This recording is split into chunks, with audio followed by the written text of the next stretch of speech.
يا أيها الناس اتقوا ربكم الذي خلقكم من نفس واحدة وخلق منها زوجها وبث منهما رجالا كثيرا ونساء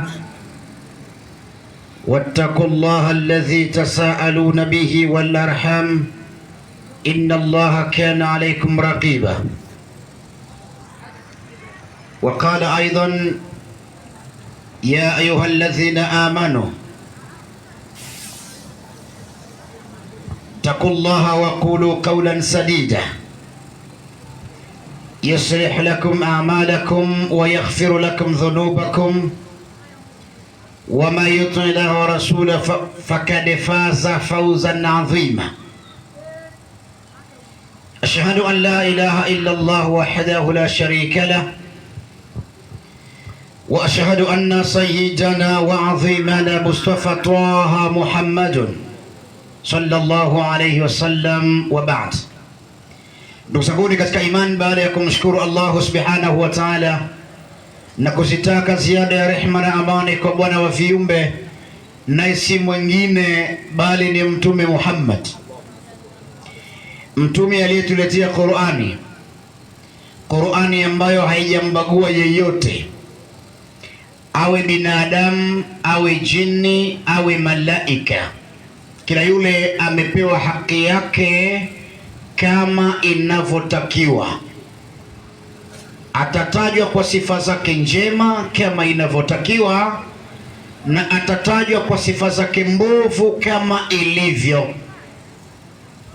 Na katika masala ya kuwajuza binadamu, Allah anajua katika binadamu wako Waislamu, wako Wakristo, wapo Mayahudi, wapo Mabudha, wapo Washinto, wapo Wabaniani.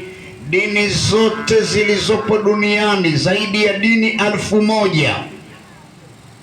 Allah alipojaribu kuwakumbusha kuhusu hofu, kuhusu kuogopa, alisema hivi katika Suratul Nisa'i, kasema hivi: ya ayuhan nas, enyi watu. Hapa hajabagua, hajaita Waislamu peke yao, wala Wakristo peke yao, wala Mabudha peke yao. Amewaita watu wote. Katika dini uliopo wewe ni mtu, maadamu unayo maji na damu katika mishipa yako, wewe ni mtu. Allah akasema hivi: ya ayuhan nas, enyi watu, taqu rabbakum alladhi khalaqakum min nafsi wahida, muogopeni Mola wenu aliyekuumbeni kutokana na nafsi moja. Binadamu wote tumeumbwa kutokana na nafsi moja. Wa khalaqa minha zawjaha, na nafsi hiyo moja akamuumba mkewe. Wabatha minhuma rijalan kathira wa nisaa, kisha wakajana, Allah akawajaza wengi, kawajalia wengi, wakatoka wengi, wakapatikana wengi. Vyovyote utakavyotumia, wanamme kwa wanawake. Nafsi inayotajwa hapa ni nafsi ya Adam. Adam ndiye kiumbe wa kwanza aliyeumbwa na Mwenyezi Mungu katika watu.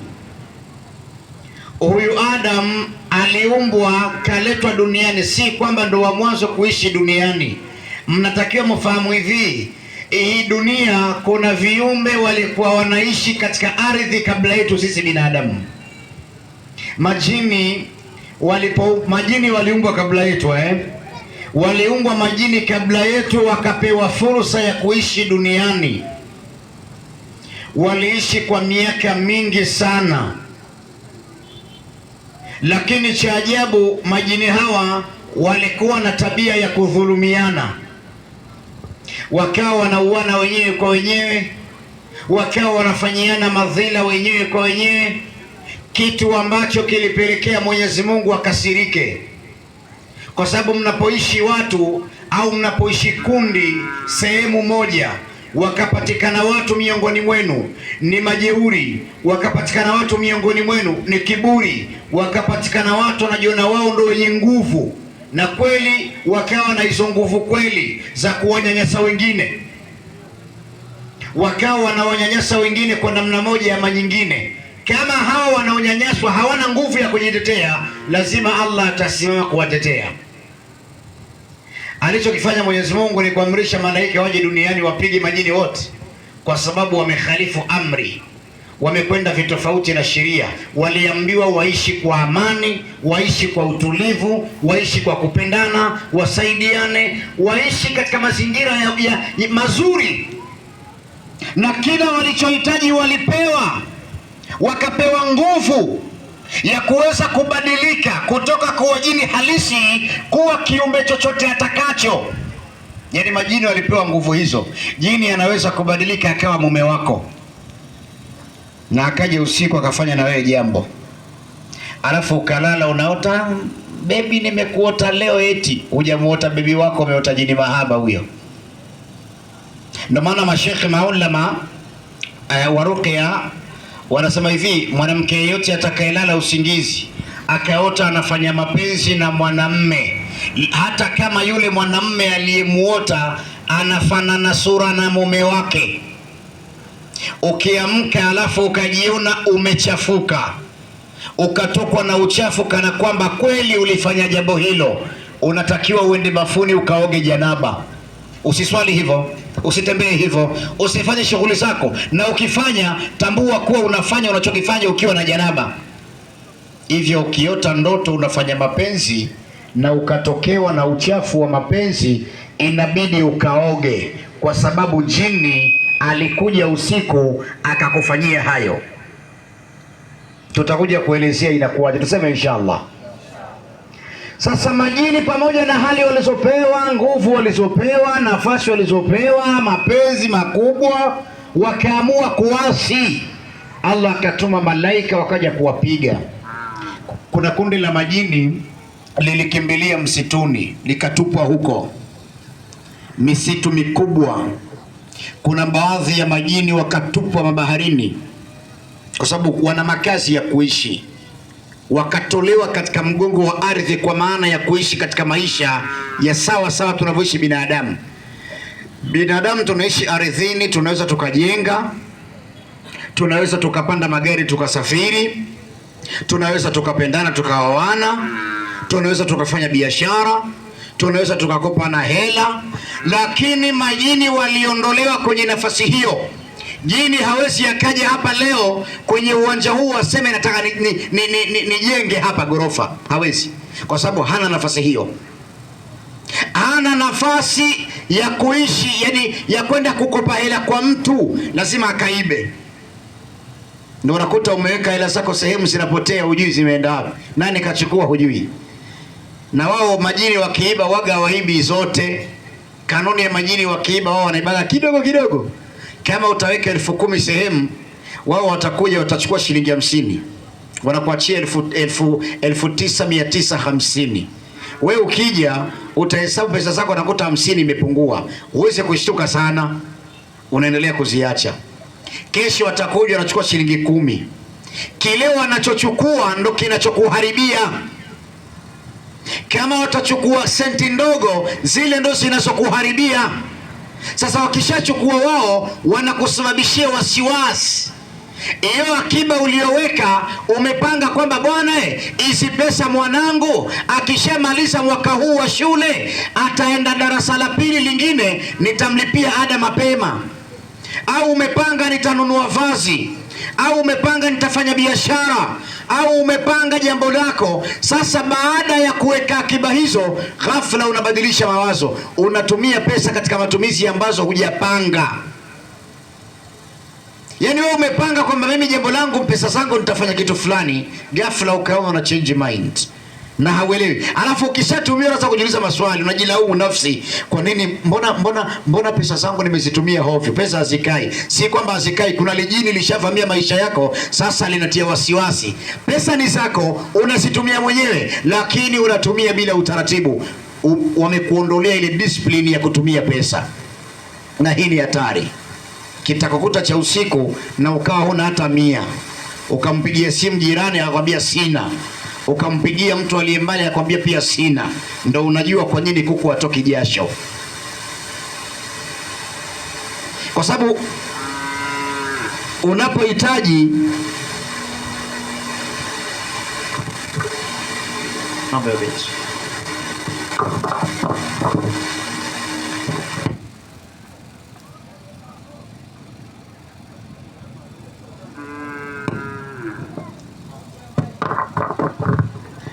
kwa sababu unapohitaji jambo lako au unapokuwa katika shida ukahitaji msaada na huo msaada ukaukosa kwa wakati huo, ni dhahir kwamba utapata matatizo. Ima utapata msongo wa mawazo utakakupelekea kupoteza hisia au mwelekeo. Utaanza kufanya maamuzi yasiyokuwa na mipango. Utaanza kuwachukia watu bila sababu. Kwa nini hanisaidii? Kwa nini lazima? Kwa sababu upo kwenye matatizo. Majini wakaondolewa. Baada ya kuondolewa, Allah akaleta amri nyingine ya kuumba binadamu katika mgongo wa ardhi. Akasema, inni jailu fil ardi khalifa, mimi nataka kujalia mtawala. Majini walikuwa sio watawala Sasa Allah anataka kuleta mtawala. Mtawala maana yake atakayemiliki kila kilichopo duniani, sio cha duniani kimmiliki yeye. Ndio maana akasema, huwa alladhi khalaqa lakum ma fil ardi jamia, yeye Allah ndiye kakumbieni vilivyopo katika ardhi, vyote ni vya kwenu mvitumie, isipokuwa tu vile alivyovikataza. Na Allah hakukataza kitu kwanza, kwa sababu vitu vyote aliviumba vilikuwa kwa ajili ya matumizi ya binadamu, na kulikuwa hakuna kitu haramu, vyote vilikuwa halali. Uharamu wa kitu unakuja pale ambapo kina madhara ndani yake. Mfano, nakupeni mfano ili mnielewe. Mfano, nyama ya nguruwe kwa nini ni haramu? Kwa sababu ina madhara. Kwa sababu ina madhara yake ni nini? Nguruwe huwa hacheui. Nguruwe akitafuna majani au akila chochote hana tabia ya kucheua. Binadamu hatucheui, nguruwe pia hacheui. Binadamu wewe hucheui, nyama yako wewe ni haramu kuliwa na binadamu mwingine. Pili, nguruwe yani miguu yake, kwato zake hazijapasuka. Hamjaelewa kati. Sasa huyo nguruwe, ukiachana na hayo, nguruwe anatoka hedhi. Nguruwe jike anaona damu ya hedhi kama mwanamke wa kibinadamu. Sio, mmenielewa? Hamjanielewa? Nguruwe anatokwa na hedhi. Ukiachilia haya, nguruwe walikuwa watu zamani. Nguruwe walikuwa binadamu, wakamkasirisha Mungu. Mungu akawalaani, akawageuza wale binadamu, wengine wakawa nguruwe, wengine wakawa nyani wanaokula mahindi mashambani. Sasa wewe kila nguruwe usije ukashangaa na mkula nyanya yako wa zamani na huna habari. La ilaha Muhammadun. Usije ukashangaa kwa sababu wewe nguruwe, mayonye wote wa nguruwe. So madhara yake ndo hayo. Tuachane na hilo. Pombe ilikuwa inatumiwa zamani na ilikuwa si haramu. Lakini matumizi ya pombe kama pombe ina madhara na ina faida. Pombe ina madhara na ina faida. Moja ya faida ya pombe. Faida ya pombe ni hii: muuzaji pombe akiuza pombe anapata pesa, anasomesha nani? Mtoto. Faida sio faida? Mtumiaji wa pombe akitumia pombe anaharibu mapafu. Hasara sio hasara? Sasa hapa pombe inakuja haramu kwa sababu pesa zinapatikana kwa kuua watu wengine. Yaani wewe unatengeneza pombe ambazo mtu akitumia sana zinamuharibu. Allah akasiharamisha. Pili, pombe zinahamisha akili. Unaweza ukanywa pombe sasa hivi, baba mkwe ukamwita shemeji. Baba mkwe kamwambia, shem, mambo vipi shem? kumbe ni baba mkwe. Alafu ukinywa pombe unaweza kutemea mate kulia ikadondokea kushoto. Maana wewe mwenyewe unapotembea ardhini baada ya kunywa pombe, ardhi inakukimbia. Hakuna mlevi anayetembea hivi sasa, lazima aangalie kwa kukanyaga. Yaani nafikiria ardhi na mabonde hivi. Kumbe ipo sawa tu, lakini akili shahama. Hayo ni madhara. Bange, hakuna aya ndani ya Qur'ani inasema hurimatu alaikum bange, ama hurimatu alaikum, au hadithi ikasema hurimatu alaikum bange. Haipo. Bange inakuja na madhara kwa sababu mtumiaji akitumia inamuathiri mapafu. Huo ni moshi, na asili ya moshi, kanuni ya moshi, huwa moshi unaathiri mapafu. Binadamu anapata ima kansa au anapata ugonjwa wowote, hivyo ikaja kuwa haramu. Hivyo binadamu wasitumie pombe, wasitumie bange, wasitumie vilivyokatazwa. Hata katika masuala ya mahusiano, katika masuala, upo na mumeo, sawa upo na mumeo, mnakafa na kupeni vitu hai, mwezi kunielewa upo na mumeo faragha. Sheria inakwambia hivi, fanya vyovyote uwezavyo kufanya kwa mtu wako, mkeo au mumeo, lakini tu usimuingilie nyuma. Au we mwanamke usikubali kugeuzwa nyuma. Mmeelewa? Mjielewa au niendelee kuongea zaidi? Mmeelewa Mimi siposema mjielewa na waelewesha. Kama we una uwezo wa kumchukua mkeo au mumeo, mkapanda angani mkaenda kufanya mapenzi huko, nendeni. Kama mna uwezo wa kuzama baharini, mkakaa kwenye kina kipana cha bahari, mkaanza kufanya mambo yenu, ingieni, lakini msigeuzane. Ikiwa tu mtafanya mapenzi kinyume na maumbile, haramu, hata kama ni mkeo au mume wako. Hiyo inaitwa kaumu Luti. Madhara. Sasa Mwenyezi Mungu kaumba vitu vyote tuvitumie. Katuleta binadamu duniani tuishi kwa kuvitumia hivyo vitu. Mtu wa kwanza aliyeumbwa ni Adam. Adam akaumbwa duniani, aliumbwa. Baada ya kuumbwa Adam, yani kabla hajaumbwa Adam kuna vita vilipiganwa majini, malaika walikuja kuwapiga majini, wakawaondoa duniani.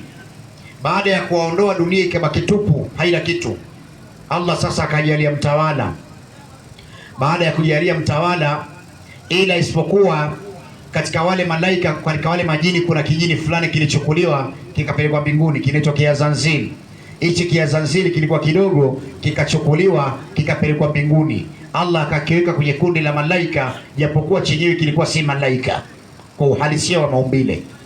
Malaika kwa daraja, maumbile jini. Baada ya Allah kumuumba Adam, akatoa amri malaika, fanyeni tahiyya, sijidatu tahiyya. Hiyo ni sijida ya kumsujudia Adam, kumheshimu, kumsalimu. Malaika wote fasajadu, wakasujudu, illa ibilisa aba wastakbar, isipokuwa huyu Azanzil ambaye Allah sana kuja kumuita Iblis, akakataa. Allah akamuuliza, kwa nini umekataa? Akasema, huyu mimi ni bora kuliko huyu.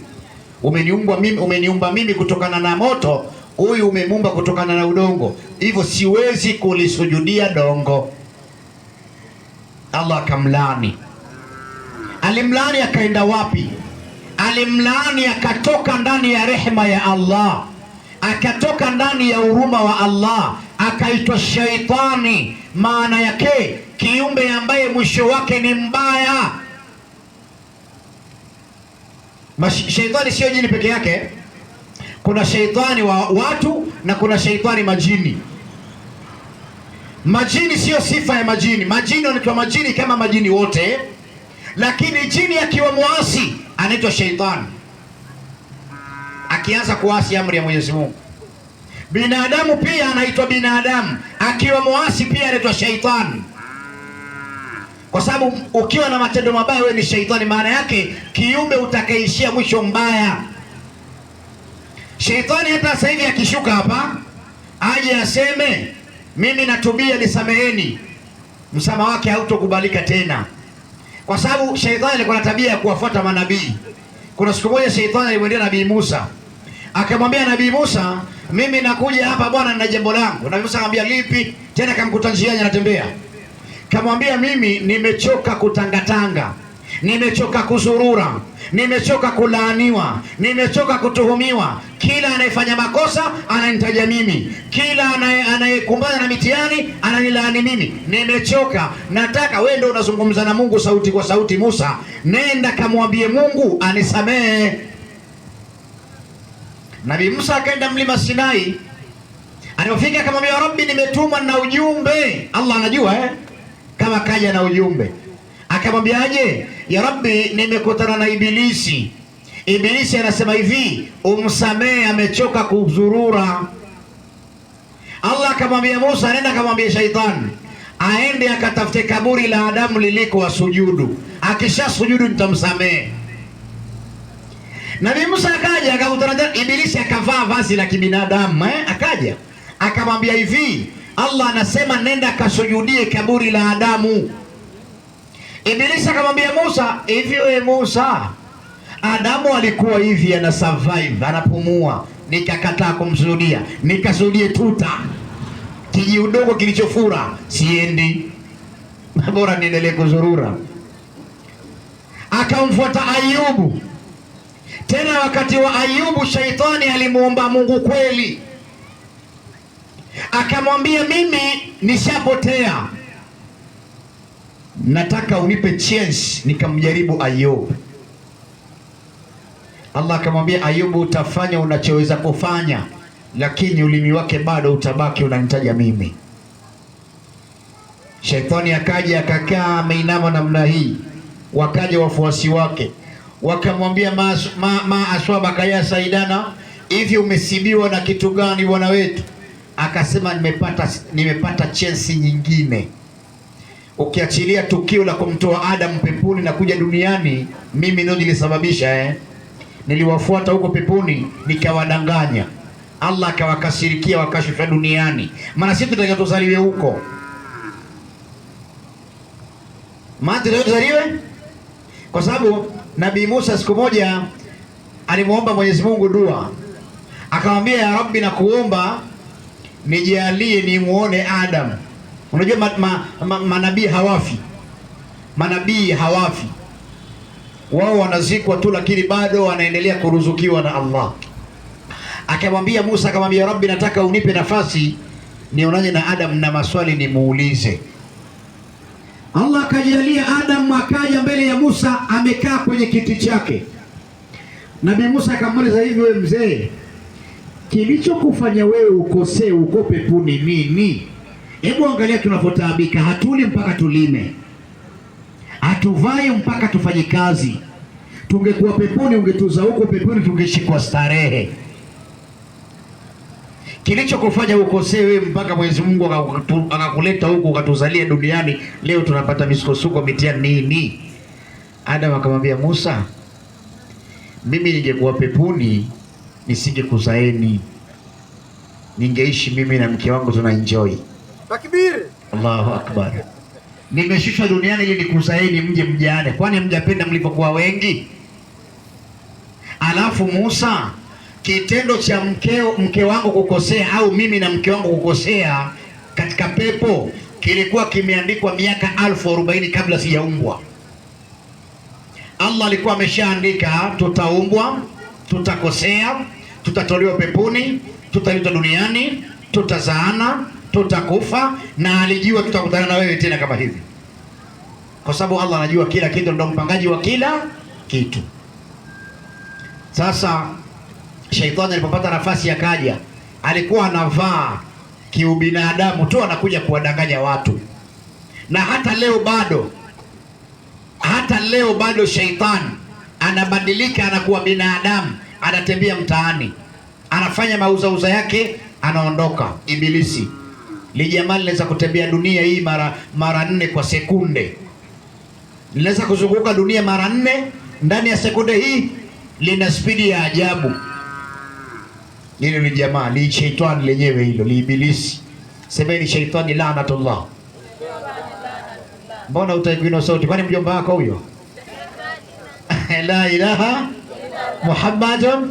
Sasa basi, Allah alipowaumba binadamu akamuumba Adam, baada ya kuumba nafsi ya Adam ambayo sote tunatokana nayo, kamuumba mkewe, ndo tukapatikana sisi. Tumepatikanaje? Allah kamjalia Adam nguvu za viuno ambavyo vilikuwa na utofauti mkubwa mno. Yaani sasa hivi ni nadra kwa sampuli alizokuwa na za Adam. Binadamu wako wanaozaa hivyo, lakini ni nadra sana. Kwa mara ya kwanza Adam baada ya kuja duniani, kwa sababu walikuwa hana huko peponi, walikuwa hawana hisia, walikuwa hawajui ndo hichi kinahitajika hivi na hichi kinatakiwa hivi, sawa Ila waliposhushwa duniani wakaondolewa pazia, wakatazamana. Baada ya kutazamana wakahisi, kwa sababu walishushwa katika mazingira tofauti. Wakakutana Maka, sehemu moja panaitwa Arafa. Walipokutana walikumbatiana. Baada ya kukumbatiana wakaenda mechi. Adam akapiga goli, Adam akadaka, akashika mimba, akazaa watoto hawa mapacha. Akamzaa Kabil na akamzaa Nuda. Kwa mara ya kwanza Adam kampa Hawa mimba, akazaa mapacha, dume na jike. Watoto wakanyonya wale. Baada ya muda wakamaliza shughuli, wakasimama. Adam kampanda mkewe kwa mara ya pili, kazaa mapacha tena, akazaa Habil na akazaa Iklima. Sasa basi, Kabil wa Kristo anamuita Kaini na Habil wa Kristo anamuita Habeli. Huyu Kaini ambaye wa Kristo anamuita Kaini, Waislamu tunamuita Kabil, alizaliwa na pacha wake wa kike anaitwa Nuda. Kabil ambaye wa Kristo anamuita Habeli, alizaliwa na pacha wake wa kike anaitwa Iklima. Baada ya watoto hawa kuwa watu wazima wamebaleghe, amri ya Allah ikaja kwamba Adamu, waozeshe watoto wako. Si mapacha hao? Huyu pacha wa pili aolewe na pacha wa kwanza, na pacha wa kwanza aolewe na pacha wa pili. Yaani Kabil utamuoa dada yake Habil, na Habili atamuoa dada yake Kabil. Wataexchange tu.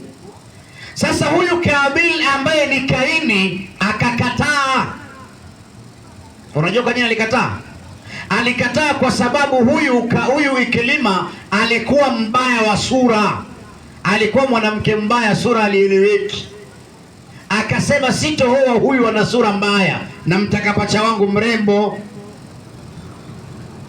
Sasa amri ishakuja kwa Allah, Adam keshawaambia.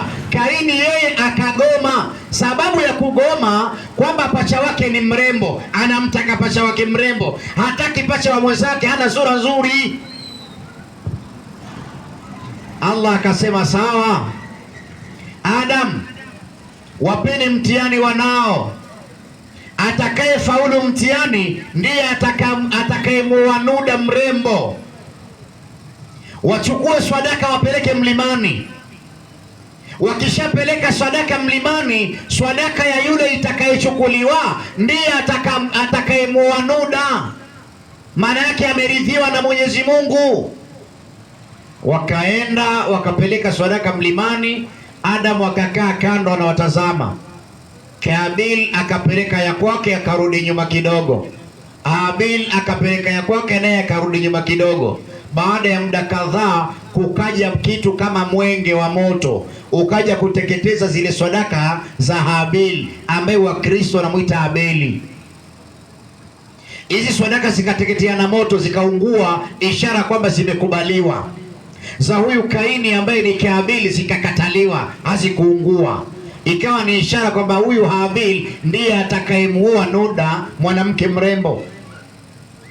Wakaja, walipofika mjini nyumbani, le Kaini bado limefura, bado limenuna, halitaki kuelewa. Likamfuata ndugu yake, sababu ndio wako kwenye maandalizi ya kufungishwa ndoa, waanze kuzaana. Yaani nikupe mfano leo, wewe na mmeo mmezaa mapacha. Mimba ya kwanza ukazaa mapacha, mimba ya pili ukazaa mapacha, alafu mtoto wako wa kiume awe mtoto wako wa kike. Inawezekana? Inawezekana kipindi kile. Sasa hivi haiwezekani, kwa sababu kila wakati Allah alikuwa anabadilisha mtindo wa maisha ya viumbe. Sasa kilichofuata ni nini unajua?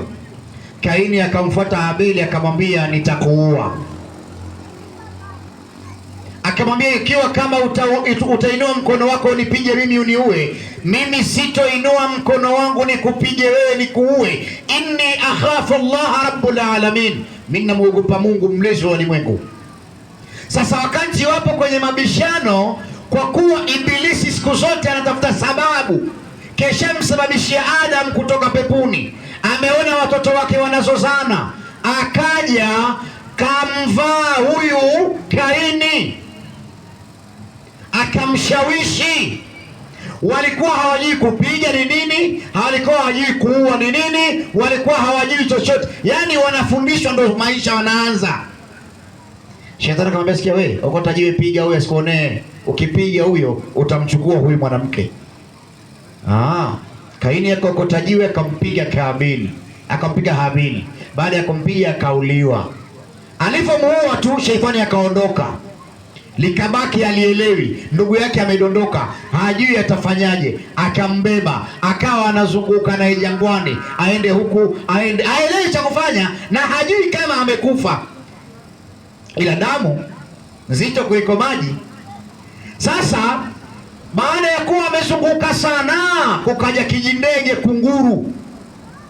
Wakaja kunguru hawa, wakashuka pale mbele yake, wakaanza kupigana, wakapigana. Kunguru mmoja akaua kunguru mwingine. Baada ya kuyeka Habili anaangalia tu tukio. Baada ya kunguru kumuua, akaanza kuchimba kwa kucha zake, akachimba ardhi, akamchukua yule kunguru mwenzie, akamsokomezea humo kwenye kishimo, akafunika. Habili akalia, kumbe huyu nikifanya hivyo na yeye itakuwa hivyo. Naye akachimba akamfukia ndugu yake, alafu akarudi kwa wazazi wake. Ndugu yako yuko wapi? Hana majibu. Baadaye ikagundulika ameua. Kitendo cha kuua Allah akamlaani, na yeye akawa katika fungu moja na nani? Na shaitan. Ndio Mtume anasema huyu jamaa ndiye awwalu man sanna alqatl fil ardi, ndiye mtu wa mwanzo kuanzisha mauaji katika ardhi. Laisa nafsa an tuqtala dhulman, hakuna nafsi yoyote itakayouliwa kwa dhulma, ila dhambi hizo zitagaiwa mafungu mawili. 50% atapewa Habili mwana wa Adam ambaye alianzisha mauaji, na 50% utabaki nayo wewe. Yani wewe ukiua mtu sasa hivi bila hatia, anatoka na mme wangu, ukaenda kumtafutia uchawi ukamtilia ukaua, madhambi hayo mtagawana na wewe jamaa. Ama mkapigana mkauana, au kampiga mtu ukamuua, au kamteka mtu ukamuua, au vyovyote utakapofanya, kwa sababu jamaa ndo wa kwanza kuanzisha mauaji. Sasa baada ya muda Adam akaja kupata mtoto mwingine akaitwa Sheth, Wakristo wanamuita Seti. Sasa ikaja hivi katika ukoo wa Adam ndo baba, Adam ndio nani? Baba. Akamzaa Sheth. Tunaanza pale ukoo ulipoendelea.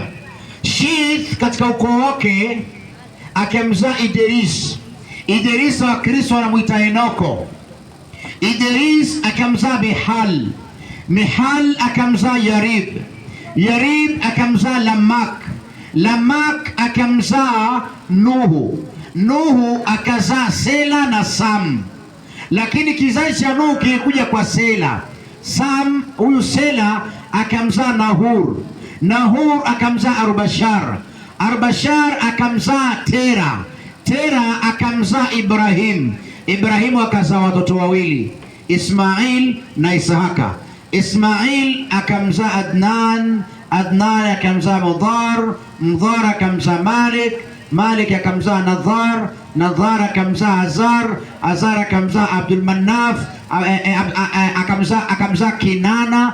Kinana akamzaa Mudrika. Mudrika akamzaa Abdul Manaf. Abdul Manaf akamzaa Abdul Muttalib.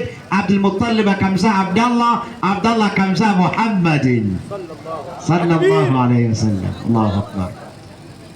Na huko kwa Isahaka kikaja kizazi chake, kikateremka kwa Daudi, kikaja mpaka kwa Isa ambaye ni Yesu. So Ibrahimu akaja kuzaa tumbo hizi mbili, Wakristo wakachukua Isihaka. Huyu Isihaka sio kwamba ilikuwa ni mimba ya Ibrahimu moja kwa moja, ilikuwa ni mtoto wa ahadi. Mmeelewa? Mtoto wa ahadi, yaani Mwenyezi Mungu anakuahidi utazaa, ghafla tu unajikuta ni mjamzito. Si umeelewa?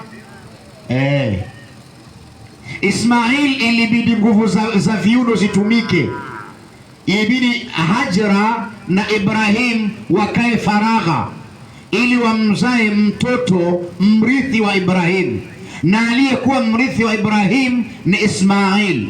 Na hata mtume Ismail ni Mwafrika. Ismail ni nani?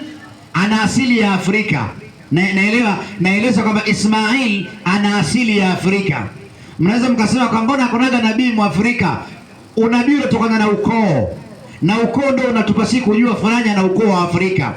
Hata Mtume Muhammad ana asili ya Afrika, kwa sababu Hajira ni Mwafrika kutoka Misri, Egypt. Egypt ni Afrika, sawa Huyu Hajira akaolewa na Ibrahim. Ibrahim na Hajira wakazaa mtoto wa kiume anaitwa Ismail. Maana yake ujombani kwa Ismail ni Afrika, sawa Huko alikotoka Ismail ambaye ametokana na Afrika, Ismail ukoo wake ukaja kumzaa Muhammad. Kwa hiyo silsila hii maana yake mtume pia ana asili ya Afrika.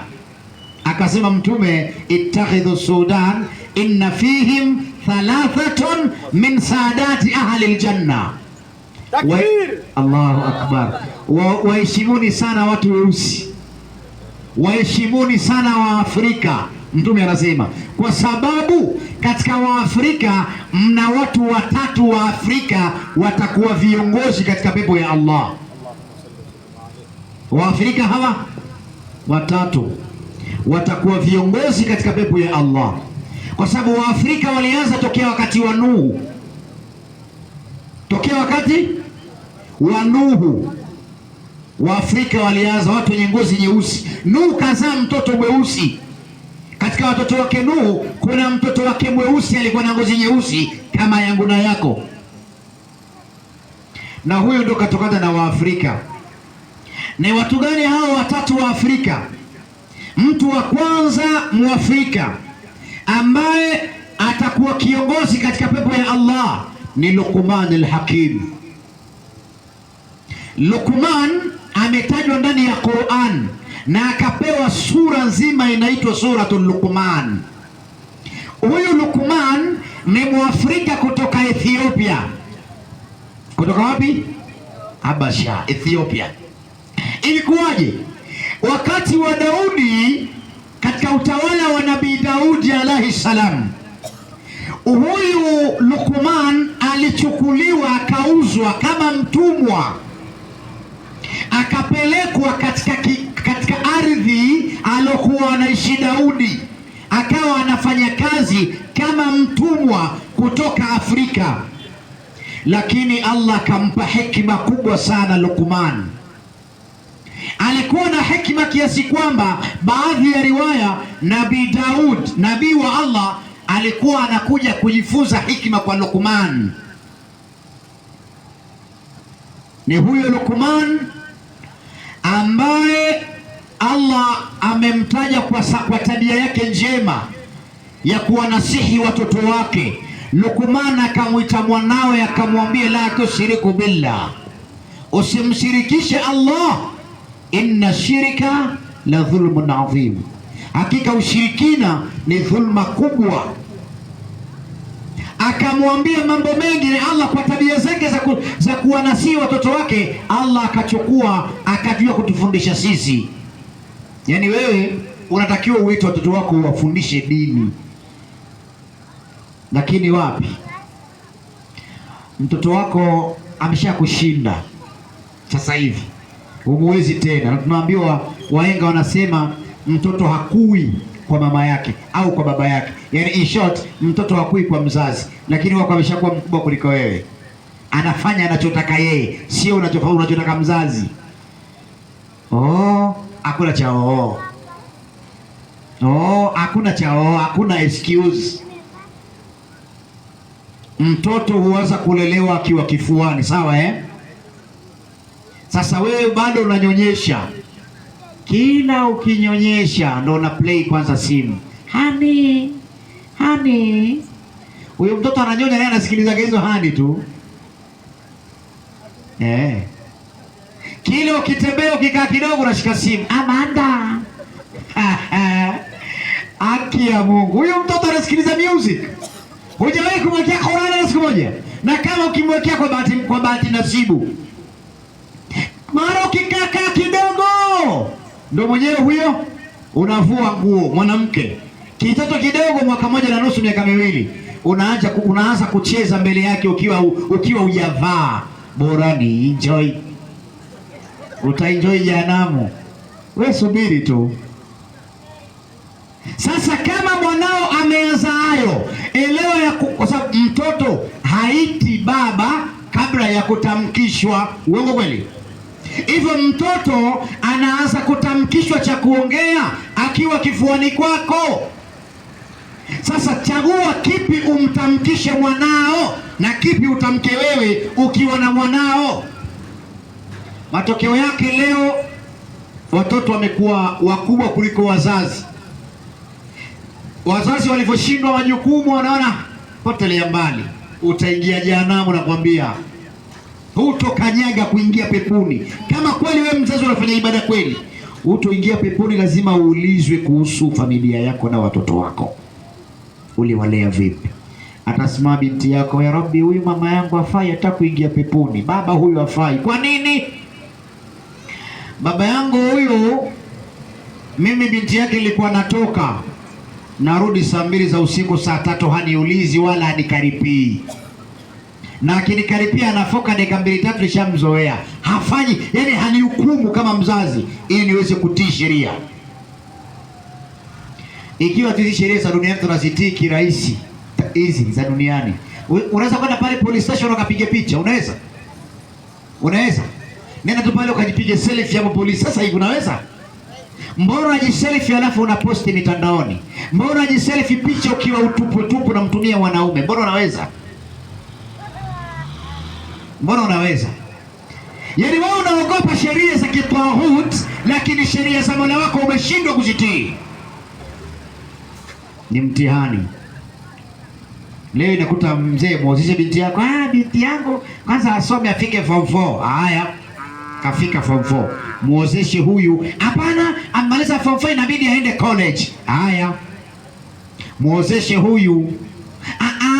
Ameshamaliza atafute kazi. Mashaallah, neema kubwa. Mtoto huyu wa kike kaenda kutafuta kazi.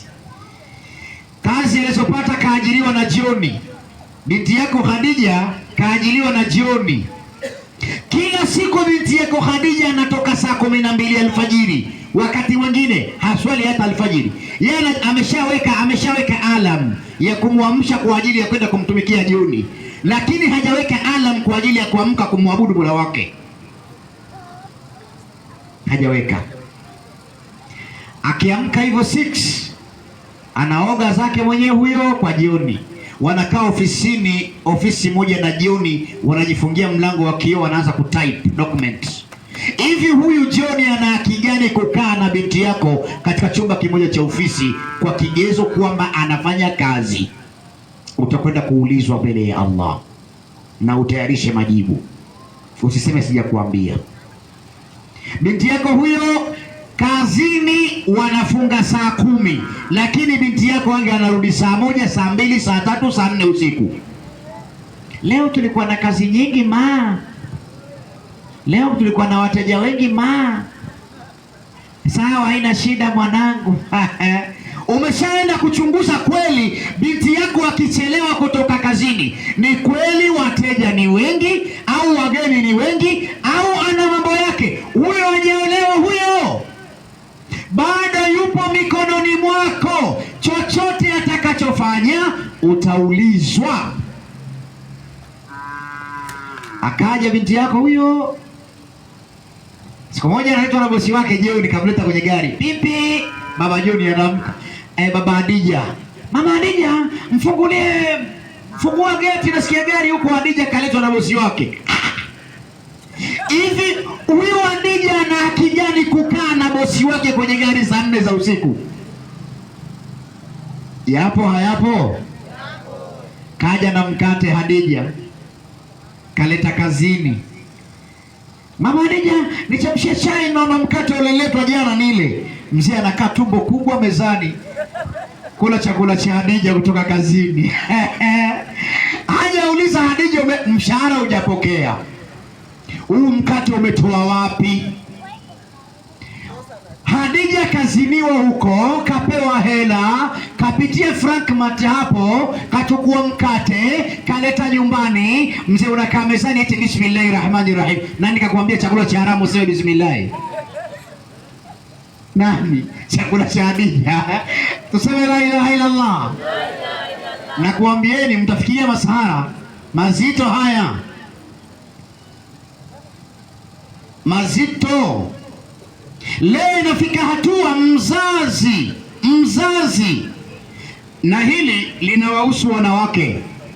99.9% ya wanawake mlivyokaa hapa, hakuna atakayeinua mkono wake juu sasa hivi aseme mimi nafahamu binti yangu Hadija, binti yangu Fatma, binti yangu Halima kabikiriwa siku fulani na mwanaume fulani ndo kambikiri. Hakuna anayejua, hakuna anayejua. Lakini unasubiri mkaja wa bibi, mkaja wa babu, mkaja wa shangazi, binti yangu mwenyewe kopo na hujui. Mnacheka, yanafurahisha, lakini akhera yatahuzunisha. Hujui. Kwa nini hujui? Kwa sababu umeshindwa majukumu ulizopewa na Mola wako. Kullukum rai wa kullukum mas'ul. Nyinyi ni wachungaji, mmepewa vya kuchunga na mtaulizwa. Binti yako anamiliki simu ya 30,000, 40,000, 50,000 pesa za Kenya. We mzazi unamiliki kitororo. Si kwamba huna, kwa majukumu ulizonazo unaona mimi kununua simu 50,000 watoto watakufa njaa, lakini binti yako anamiliki simu ya 50,000 wakati hana kazi, na hujauliza hiyo simu katoa wapi. Lakini cha ajabu unamwambia leta kwanza simu yako unajiselfie kidogo. Unajiselfie kwa simu binti ameongwa. Uone aibu. Binti yako ameongwa simu alafu unaomba ujiselfie. Kweli? Muogope Mola wako bwana. Hao anajuaza anapataga wapi hela. Yaani binti simu 50,000 wakati hajawahi kufanya hata kazi ya kulipa 10,000 kwa mwezi. Ana smartphone, iPhone, Samsung. Kila siku analamba midomo TikTok, utadhani amekula asali. Kila siku binti yako analamba midomo. Sasa hivi mabinti zenu wanavua vitambaa. Wanavua? Utamkuta binti yako anaoga, anaingia bafuni vizuri, anaoga, anajipodoa. Lengo tu akae kwenye screen TikTok. Basi. Sio kwamba hakuna mtu yani anafanya hivyo. Sasa ujiulize huyo binti anakwenda kwa nani? Sasa atakapoposti hiyo picha yake, wako fi kulubihim marad fazadahumullahu, kuna wanaume wenye maradhi, hawana heshima. Atamfuata binti yako, mambo mrembo. Sasa huyu binti akiona message zinakuja nyingi, sasa hii mashallah kumbe na mimi nimo. Anajisifia eti hajui kwamba ni mtihani amepewa, anaanza kujana wako wengi. Sasa anaanza kuchagua. Binti yako anaanza kuomba vocha kabla hata hajasema nakupenda pia. Nitumie kwanza 1,000 hapa nijiunge bando tuongee.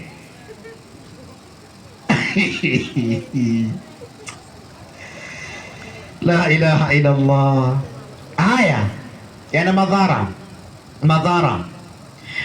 Dini inasema hivi, haki ya mzazi kwa mtoto, yani haki ya mzazi kwa mtoto ni hizi za mwanzo. Ukimzaa mwanao mpe jina nzuri. Sio unazaa binti yako unamuita Shida, atazipata kweli? Eti Shida. Kuna mtu nimekumkuta anaitwa Shida. Kazaliwa kule Tanzania, sehemu moja Kigoma. Nimekwenda Kigoma huko, nikaenda vijiji vya Kigoma huko, sehemu moja panaitwa Mgambo, kijiji cha Igalula. Akaja mama mmoja akanambia, Sheikh, mimi na binti yangu ana miaka 23 hajaona hedhi.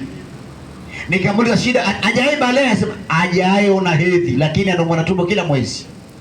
Nikamwambia anaitwa nani? Anaitwa Shida. Nikamwambia hiyo ndo tatizo. Anaitwa Shida ilikuwaje ukampa hilo jina? Basi ndio hivyo tena, amerithi jina. Unajua kule Tanzania kuna majina ya kurithi. Kuna shangazi yako anaitwa fulani, umezaa mtoto, shangazi yako anataka aitwe hivyo. Yaani yanaitwa majina ya kurithi, sawa Na kuna majina wewe mwenyewe umeamua tu, mwanangu akizaliwa nitamuita Abubakar, nitamuita Abdallah, nitamuita Hussein, nitamuita Fatma, nitamuita Halima, nitamuita Nasra. Na zipo kwenye ukoo. Inawezekana zipo lakini umeamua. Ila kuna ile majina ya kurithi. Shangazi yake alikuwa anaitwa Shida, alifariki siku ambayo amezaliwa huyu, hivyo tumuite Shida. Ndio anazipata kweli Shida, sio mchezo. Sasa basi, mpe mwanao jina nzuri. Pili, ukishampa jina nzuri, akitimiza miaka 7, mpe malezi ya dini, mfundishe kuswali, akikataa mchape, msomeshe Qur'ani huyu mwanao.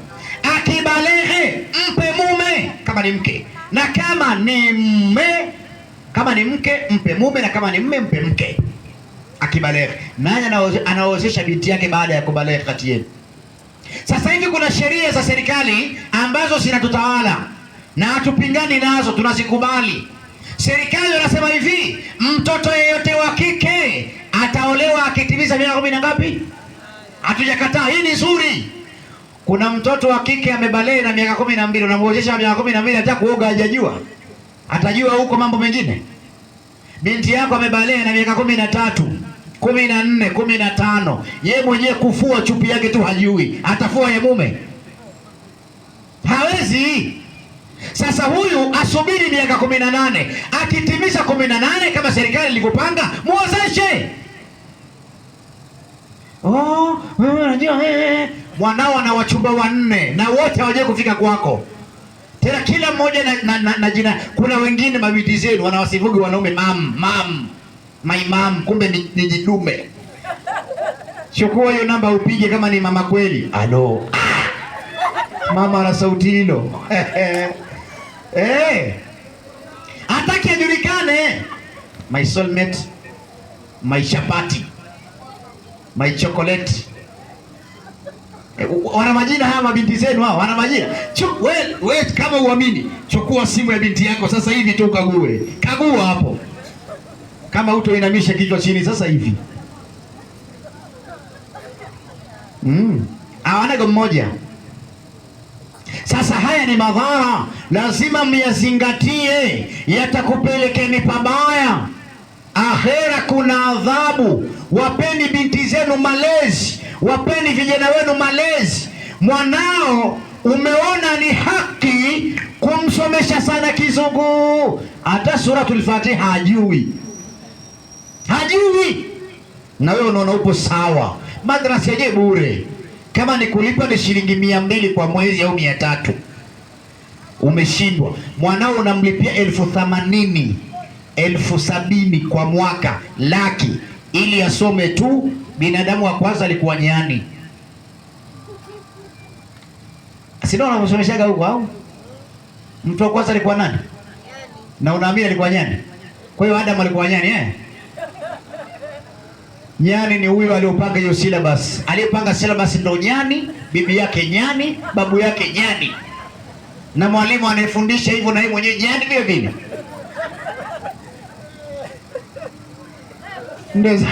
Mnawezaje kumuita nabii wa Mwenyezi Mungu alikuwa nyani? Eti binadamu wa kwanza alikuwa nyani eti. Tuseme la ilaha illa Allah. Sasa siku ya kiyama kuna maswali, tamalizia tuingie katika dua. Siku ya kiyama kuna maswali mazito, na haya maswali mtakwenda kujibu. Atasimamishwa bwana yako, mumeo huyo unayemwita bwana. Atasimamishwa Ramadhani, we unaenda wapi? Peponi.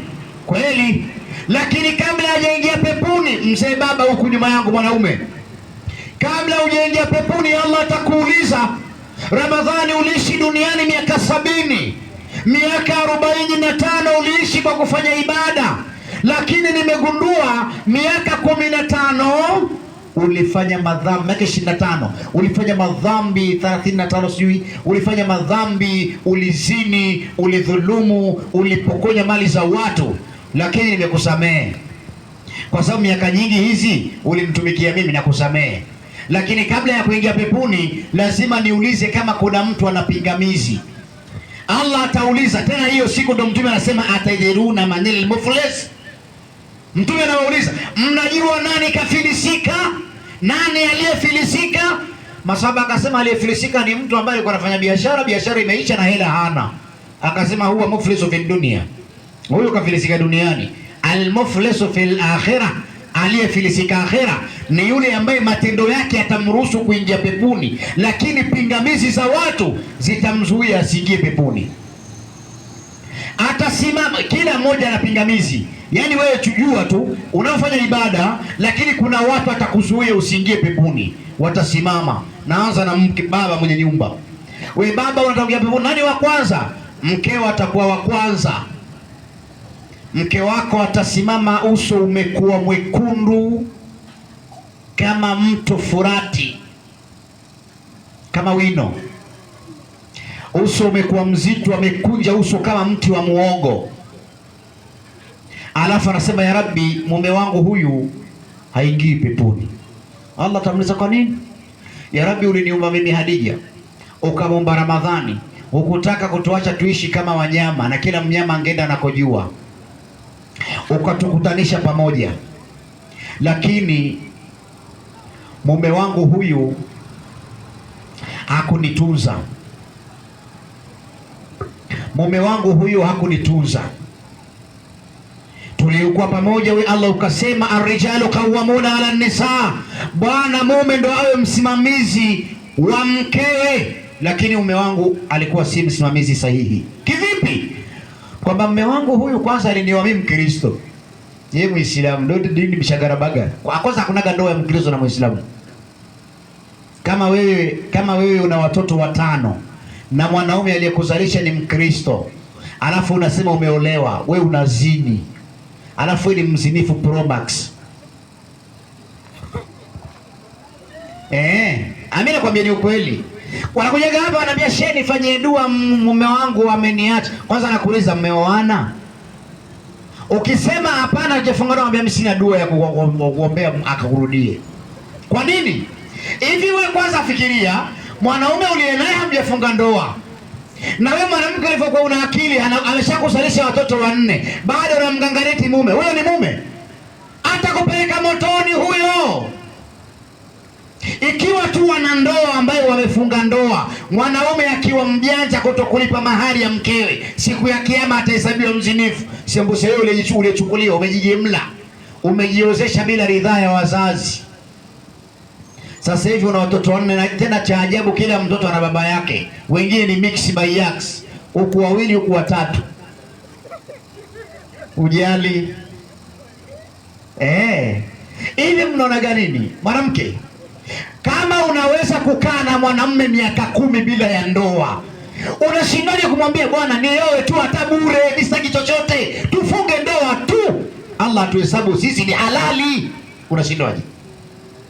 Nimemwambia nitafutie 50,000 hajapata, ndo tunatafuta. Atazitafuta mpaka kiyama na hapati, unakufa hivyo hivyo mzinifu.